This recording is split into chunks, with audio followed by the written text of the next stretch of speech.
2009 का साल था।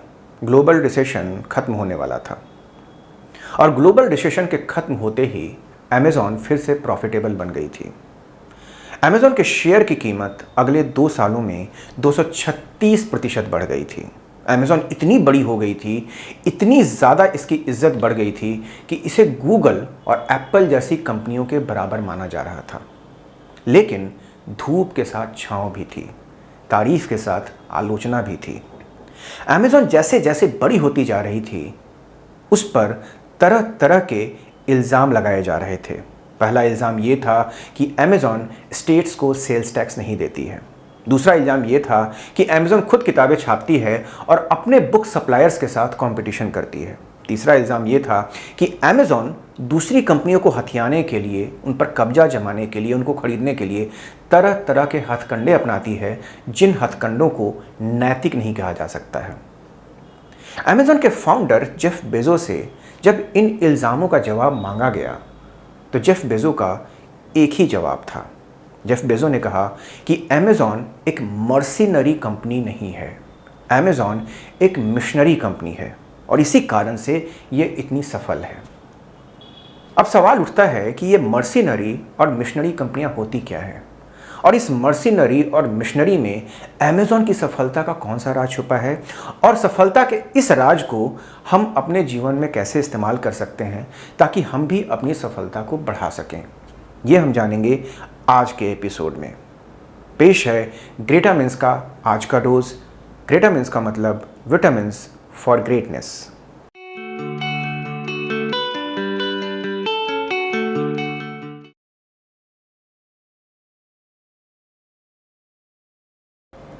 इस शताब्दी की शुरुआत में एक किताब आई थी और वो किताब एंटरप्रेन्योर्स को इतनी पसंद आई कि बहुत सारे एंटरप्रेन्योर्स इस किताब को बाइबल की तरह पढ़ने लगे। इस किताब का नाम था the monk and the riddle. इस किताब में कहा गया था कि आप ज़िंदगी में बहुत सारी चीज़ें ऐसी हैं जिनको अगर आप एक बार खो देते हैं तो आप उन्हें वापस पा सकते हैं। आप रुपए पैसे खो सकते हैं, हो सकता है वो आपको वापस आ जाए। सुख संपत्ति आप खो सकते हैं, वो आपको हो सकता है वापस आ जाए। नौकरी आप खो सकते हैं, हो सकता है नौकरी आपको वापस मिल जाए। लेकिन एक चीज़ ऐसी है जिसको अगर आपने खो दिया तो वो चीज़ कभी आप तक वापस नहीं आने वाली है और वो चीज़ है आपका समय, आपका टाइम।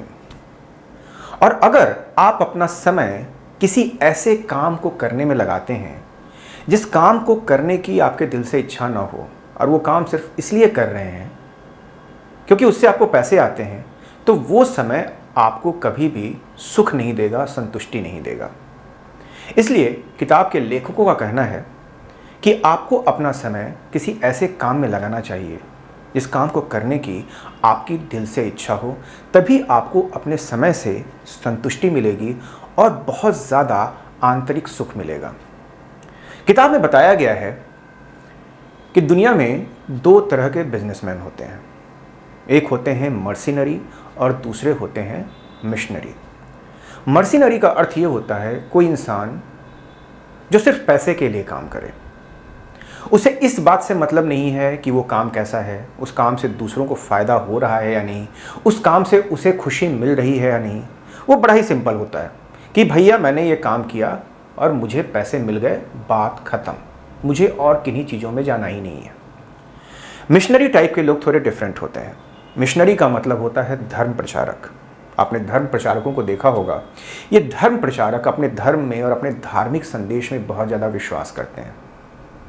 उन्हें इस बात का विश्वास होता है कि उनके धार्मिक संदेश से दूसरों को फ़ायदा होगा और इसी विश्वास के कारण वो पूरी शिद्दत से अपने धर्म का और अपने धार्मिक विचारों का प्रचार करते हैं।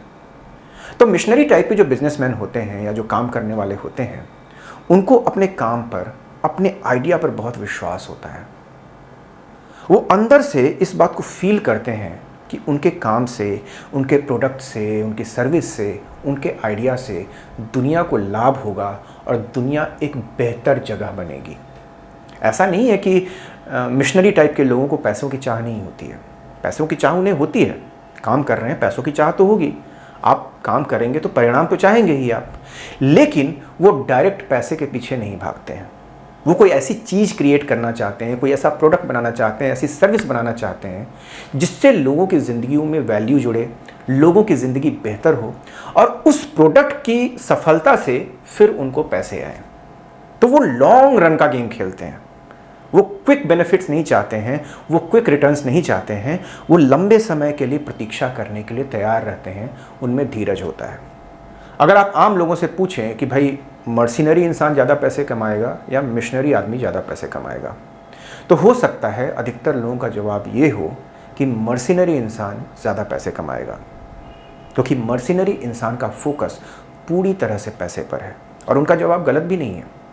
शॉर्ट रन में, शॉर्ट टर्म में मर्सिनरी किस्म के लोग ज़्यादा पैसे कमाते हैं, क्योंकि उनका पूरा फोकस पैसे पर होता है और पैसे के हिसाब से ही वो डिसीजन लेते हैं। लेकिन लॉन्ग रन में, लंबी दौड़ में यह गेम ठीक उल्टा हो जाता है। मर्सिनरी किस्म के जो लोग हैं, क्योंकि उनका सिर्फ फोकस पैसे पर होता है, इसलिए वो ऐसी चीज़ें करते हैं जिससे उन्हें तुरंत पैसे आ जाएं। उन्हें अपने प्रोडक्ट की क्वालिटी, अपने सर्विस की क्वालिटी, अपने आइडिया की स्ट्रेंथ पर ज़्यादा ध्यान नहीं देते और अक्सर उनके पास ऐसा कोई ओरिजिनल आइडिया या प्रोडक्ट होता भी नहीं है।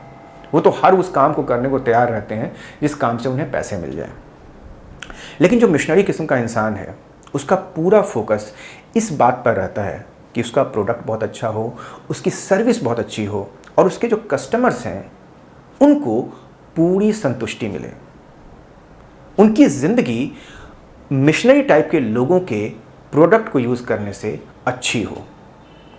अब क्या होता है कि आप एक कस्टमर हैं, आपकी ज़िंदगी में दोनों किस्म के लोग आए, मर्सिनरी किस्म के लोग आए, मिशनरी किस्म के लोग आए। दोनों से आपने सामान खरीदा, या शुरू में आपने मर्सिनरी से सामान खरीदा क्योंकि मर्सिनरी अपना सामान बेचने के लिए ज़्यादा एग्रेसिव होता है। वो बहुत ज़्यादा कोशिश करता है कि उसका सामान बिके और उसका तुरंत उसके पास पैसे आ जाएं। लेकिन लॉन्ग रन में आप देखेंगे कि ये जो मर्सिनरी किस्म के लोग हैं, इनका एक ही लक्ष्य है, वो है कि आपकी जेब को हल्का किया जाए। और जो मिशनरी किस्म के लोग हैं, उनका लक्ष्य है कि आपको जो प्रोडक्ट मिल रहा है, आपको जो सर्विस मिल रही है, वो सर्विस अच्छी हो, वो प्रोडक्ट अच्छा हो। तो अगर आप थोड़े से भी समझदार हैं और आप हैं, तो आप लंबे समय के लिए मिशनरी टाइप के लोगों से सामान खरीदना ज़्यादा पसंद करेंगे, उनकी सर्विस को लेना ज़्यादा पसंद करेंगे। तो होता यह है कि शॉर्ट रन में अक्सर मर्सिनरी किस्म के लोग ज़्यादा पैसा कमाते हैं और लॉन्ग रन में, लंबी दौड़ में, लंबे समय में मिशनरी किस्म के लोग ज़्यादा पैसा कमाते हैं।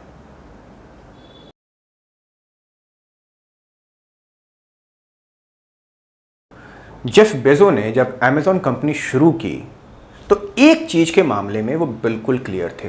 He was absolutely clear about one thing, वो ये कि उनके कस्टमर्स को बेस्ट सर्विस मिलनी चाहिए, उनके कस्टमर्स को पूरा सेटिस्फैक्शन मिलना चाहिए।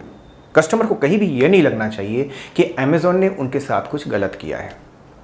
और अपने इस सिद्धांत का पालन करने के लिए वो कुछ भी करने को तैयार थे, किसी से भी झगड़ा करने को तैयार थे। एक छोटी सी घटना बताता हूँ जिससे जेफ बेजो के नज़रिए का पता चलता है। अमेज़ॉन ने जब किताबें बेचनी शुरू की तो जेफ बेजो ने अमेज़ॉन की वेबसाइट पर एक फ़ीचर जोड़ा। वो था बुक रिव्यू का फ़ीचर। लोग किताबों को पढ़कर उसके बारे में रिव्यू लिख सकते थे। आज ये फ़ीचर हर जगह मिल जाता है, हर तरह के प्रोडक्ट के नीचे आप उसका रिव्यू पढ़ सकते हैं। लेकिन इसकी शुरुआत अमेज़ॉन ने जेफ बेजो ने की थी। और जब अमेज़ॉन कंपनी बहुत छोटी थी तो जेफ बेजो के दोस्त और अमेज़ॉन के एम्प्लॉयज़ उन किताबों को पढ़ के उनका रिव्यू लिखा करते थे। और कई बार ऐसा भी होता था कि जो किताबें अमेज़ॉन पे बिक रही होती थी, उन किताबों का निगेटिव रिव्यू लिखा जाता था। यह देखकर एक बार एक पब्लिशर बुरी तरह भड़क गया। उसने जेफ बेजो से कहा कि भाई, अगर तुम किताबों की बुराई करोगे तो तुम्हारी किताबें बिकेंगी कैसे हैं? और तुम्हारा काम किताबें बेचना है, किताबों की बुराई करना नहीं है। पब्लिशर के इस ऑब्जेक्शन पर जेफ बेजो का जवाब बिल्कुल क्लियर था। जेफ बेजो ने कहा कि अमेज़ॉन सिर्फ एक बुक सेलर नहीं है। अमेज़ॉन का काम ये भी है कि वो अपने कस्टमर्स को सही चुनाव करने में मदद करे। अमेज़ॉन कुछ भी करके अपनी किताबें नहीं बेचेगी। वो अपने कस्टमर्स को सही इन्फॉर्मेशन देगी, सही जानकारी देगी, ताकि वो कोई भी प्रोडक्ट खरीदते समय सही सिलेक्शन कर सकें। अब उनकी जगह अगर कोई मर्सिनरी इंसान होता तो वो कभी भी निगेटिव रिव्यू नहीं लिखता। उसका एक ही फोकस होता, किताबों के बारे में अच्छा लिखो, झूठ झाट लिखो, अच्छा लिखो और किसी तरह किताबें बेचो और पैसे कमाओ। लेकिन चूंकि जेफ बेजो एक मिशनरी बिजनेसमैन थे, इसलिए वो अपने सिद्धांत से कभी हटे नहीं। उनका था कि भाई अपना थोड़ा बहुत भी नुकसान हो जाए तो चलेगा, पर कस्टमर को गलत जानकारी नहीं मिलनी चाहिए। जेफ बेजो के इस एटीट्यूड का फायदा ये हुआ कि धीरे धीरे कस्टमर्स को अमेज़न की सर्विस पर और अमेज़न की ऑनेस्टी पर पूरी तरह से विश्वास हो गया। जब कस्टमर्स को अमेज़न पर पूरी तरह से विश्वास हो गया तो वे सैलाब की तरह अमेज़न पर खरीदारी करने आने लगे, और इस कारण से कुछ ही सालों में अमेज़न दुनिया की नंबर 1 सेलिंग कंपनी बन गई। और 4 साल तक 2017 से लेकर 2021 तक जेफ बेजो दुनिया के सबसे अमीर इंसान बने रहे। तो आप देख सकते हैं कि यहाँ पर मर्सिनरी हार गया और मिशनरी जीत गया। जेफ बेजो अपने सिद्धांत के मामले में इतने क्लियर थे कि जब भी वो कोई कंपनी खरीदते थे तो वो पता करते थे कि उस कंपनी का मालिक मर्सिनरी है या मिशनरी है, और उस कंपनी को तभी खरीदते थे जब उन्हें पूरी तरह विश्वास होता था कि उस कंपनी का मालिक मिशनरी है। वो कहीं भी किसी भी क्षेत्र में कम से कम अपने इस प्रिंसिपल के साथ कभी भी कॉम्प्रोमाइज़ नहीं करते थे।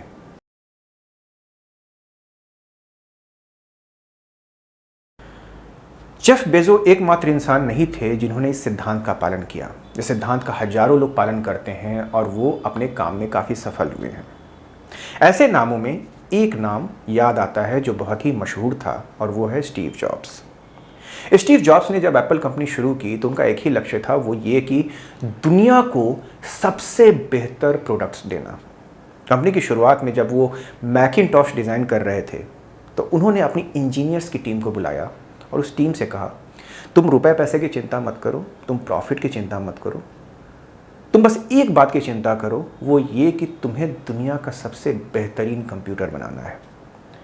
मैकिनटॉश को बनाने के इस प्रोसेस में काफ़ी पैसे खर्च हुए और एप्पल घाटे में चली गई, और इस कारण से स्टीव जॉब्स को एप्पल से निकाल दिया गया। लेकिन स्टीव जॉब्स के जाने के बाद ये मैकिनटॉश इतना पॉपुलर हुआ कि इसने घर घर कंप्यूटर को पहुंचा दिया। स्टीव जॉब्स के जाने के बाद एप्पल कंपनी में वैसे लोग पावर में आ गए जो पूरी तरह से मर्सिनरी मेंटालिटी के थे, और उन्होंने शॉर्ट टर्म बेनिफिट्स के लिए, शॉर्ट टर्म प्रॉफिट्स के लिए एप्पल के प्रोडक्ट्स की क्वालिटी का पूरी तरह से भट्ठा बिठा दिया, और इस कारण से एप्पल कंपनी दिवाला होने के कगार पर आ गई। 12 साल बाद जब स्टीव जॉब्स वापस एप्पल लौटे तो फिर से उन्होंने अपने पुराने सिद्धांत का पालन करना शुरू किया। उन्होंने सारे लोगों को बुलाया और उनसे कहा कि भाई आपको अब दुनिया के सबसे बेहतर प्रोडक्ट्स बनाने हैं। और स्टीव जॉब्स के वापस आने के बाद एप्पल ने iMac, iPad और iPod जैसे एक से एक टॉप क्लास प्रोडक्ट्स बनाए। ये प्रोडक्ट्स बहुत ज़्यादा बिके और इनके कारण एप्पल फिर से एक हाईली प्रॉफिटेबल कंपनी बन गई। तो एक बार फिर से मर्सिनरी हार गया और मिशनरी जीत गया।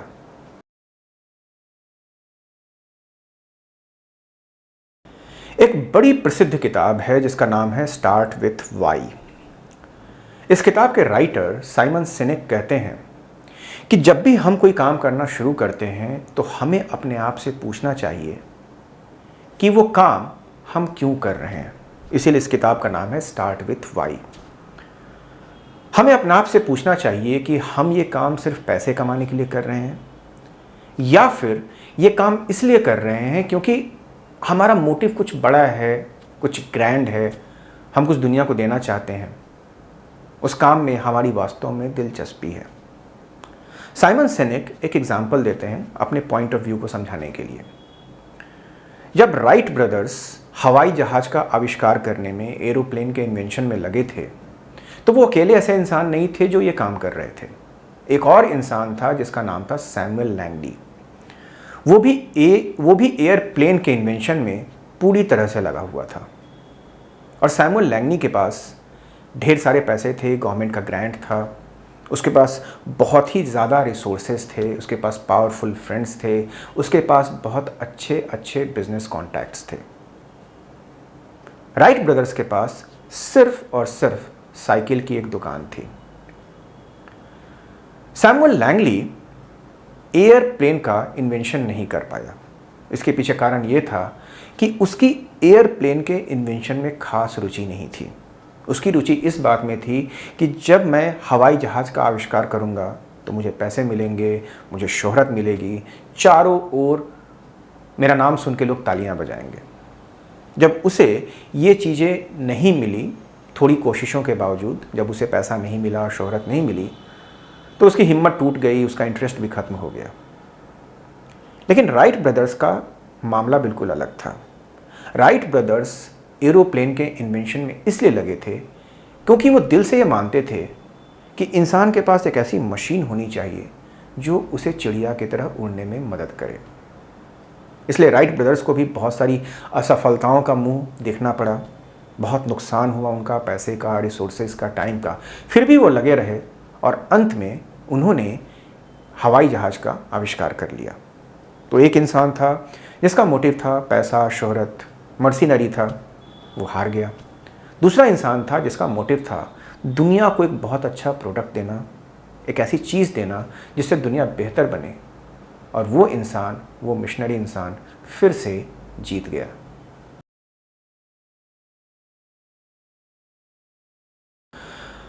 आप ये कह सकते हैं कि भैया हम तो जेफ बेजो नहीं हैं, राइट ब्रदर्स नहीं हैं, स्टीव जॉब्स नहीं हैं। ये सब जान के हमें क्या करना कि मिशनरी क्या होता है, मर्सिनरी क्या होता है। लेकिन हो सकता है कि आप एक साधारण इंसान हो, आप एक साधारण ज़िंदगी जीते हों और आप एक साधारण ज़िंदगी जी कर भी बहुत संतुष्ट हों, जो कि बहुत अच्छी बात है। लेकिन एक सामान्य ज़िंदगी जीने के बावजूद आप मिशनरी और मर्सिनरी के कॉन्सेप्ट को अपने जीवन में अपना सकते हैं। कैसे? पहली बात तो यह कि आप अपने आप से ये सवाल पूछें कि आप जो भी काम करते हैं, जिस भी व्यवसाय में आप हैं, वो किस मोटिव से कर रहे हैं। आप मिशनरी के मोटिव से कर रहे हैं या मर्सिनरी के मोटिव से कर रहे हैं। आप सिर्फ पैसे कमाने के लिए काम कर रहे हैं या उस काम को करने से वास्तव में आपको बहुत ज़्यादा संतुष्टि मिलती है। अगर आप ये सवाल ईमानदारी से पूछें तो हो सकता है ये जवाब आए कि आप अपना काम बिल्कुल मर्सिनरी मेंटालिटी के साथ कर रहे हैं, और इसमें कुछ गलत भी नहीं है। क्या है कि महंगाई बहुत बढ़ गई है, खर्चे बहुत बढ़ गए हैं, और इन खर्चों को उठाने के लिए पैसे की ज़रूरत होती है, और ये बिल्कुल एक प्रैक्टिकल नीड है, एक व्यावहारिक ज़रूरत है, और इसको एक्सेप्ट करना, ईमानदारी से एक्सेप्ट करना बिल्कुल गलत नहीं है। इसको एक्सेप्ट करने से हम एक तरह का फ्रीडम महसूस करते हैं। जब हम कहते हैं कि हाँ भाई, हम मर्सिनरी मेंटालिटी के साथ ये काम कर रहे हैं, तो हम अपने आप के साथ झूठ नहीं बोल रहे हैं, कोई पाखंड नहीं कर रहे हैं, और ईमानदारी से हमेशा इंसान अच्छा महसूस करता है। अब सवाल ये उठता है कि अगर हम अपनी मजबूरियों के कारण, अपनी जिम्मेवारियों के कारण एक मर्सिनरी ज़िंदगी जी रहे हैं, तो अपनी ज़िंदगी को मर्सिनरी से मिशनरी मेंटालिटी की ओर कैसे शिफ्ट कर सकते हैं। मेरी जानकारी में इसके दो रास्ते हैं। पहला रास्ता तो ये है कि हम जो भी काम कर रहे हैं उस काम में कुछ ऐसा खोजें, कोई ऐसा एलिमेंट खोजें, कोई ऐसा पार्ट खोजें जिसमें हम अपनी तरफ से कोई वैल्यू जोड़ सकते हैं। हम काम को सिर्फ इसलिए नहीं कर रहे हैं कि उसके बदले हमें पेमेंट मिलती है। उस काम के प्रति जो हमारा एटीट्यूड है, जो हमारी मेंटालिटी है, उसको बदलें। हम ये देखें कि हम जो काम कर रहे हैं उससे दुनिया को कितना भला हो रहा है, दुनिया का कितना भला हो रहा है, और उस काम में हम अपने मन से ऐसा क्या जोड़ सकते हैं, ऐसी कौन सी चीज़ जोड़ सकते हैं जिससे उस चीज़ को जोड़ने से हमें भी बहुत संतुष्टि मिले और हमारे काम की क्वालिटी बढ़ जाए। अगर हम ऐसा करते हैं तो सिर्फ अपने एटीट्यूड को बदलने से अपने काम को हम मर्सिनरी से मिशनरी मेंटालिटी की ओर मोड़ सकते हैं। लेकिन ऐसा भी हो सकता है कि हम जहां काम कर रहे हैं वहां ऐसा पॉलिटिक्स हो, वैसा वातावरण हो कि हम वहां पर ऐसा कुछ नहीं जोड़ सकते हैं। हमें यह आज़ादी है ही नहीं कि हम उसमें अपनी तरफ से कुछ अच्छा जोड़ सकें। और बहुत सारी जगहें ऐसी होती हैं, ऐसे बहुत सारे टॉक्सिक वर्क प्लेसेस होते हैं। अब उस वर्क प्लेस को तो छोड़ नहीं सकते क्योंकि हमें पैसे की ज़रूरत है और जाहिर बात है पैसे के बिना हम अच्छी ज़िंदगी तो जी नहीं सकते हैं। तब आता है दूसरा रास्ता।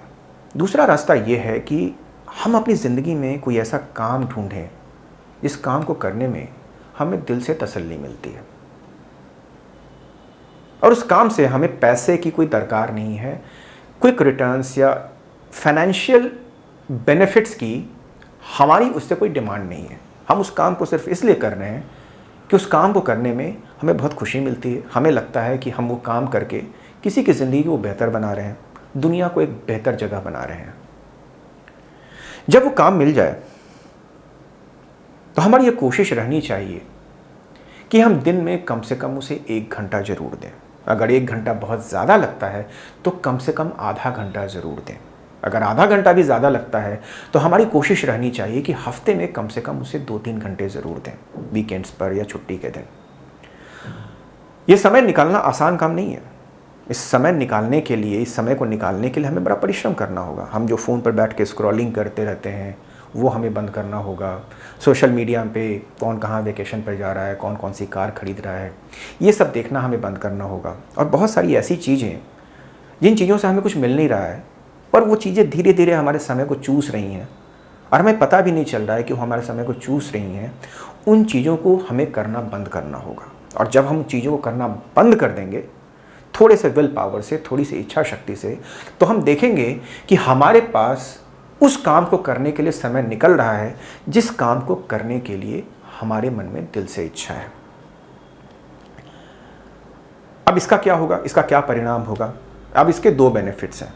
एक तो शॉर्ट टर्म बेनिफिट ये है कि जैसे ही आप ये काम करना शुरू करेंगे आप देखेंगे कि आपकी ज़िंदगी की गुणवत्ता, ज़िंदगी की क्वालिटी बदल गई है। आप अपने काम में, अपनी ज़िंदगी में ओवरऑल ज़्यादा सेटिस्फैक्शन महसूस करेंगे, आपको ज़्यादा संतुष्टि महसूस होगी, आप अपने बारे में ज़्यादा अच्छा फील करेंगे। क्योंकि 24 घंटे के अंतराल में कम से कम एक काम तो ऐसा है जो आप दिल से कर रहे हैं और वो काम आपको अंदर से अच्छा महसूस करा रहा है। लॉन्ग टर्म बेनिफिट क्या है? लॉन्ग टर्म बेनिफिट ये हो सकता है कि धीरे धीरे कुछ महीने, कुछ साल उस काम को देने पर आप एक ऐसी स्थिति में पहुंच जाएं, एक ऐसी सिचुएशन में पहुंच जाएं जहां उस काम को आप एक फुल टाइम प्रोफेशन का रूप दे सकते हैं। ये आसान नहीं है पर ये पॉसिबल है। कई लोगों ने ऐसा किया है।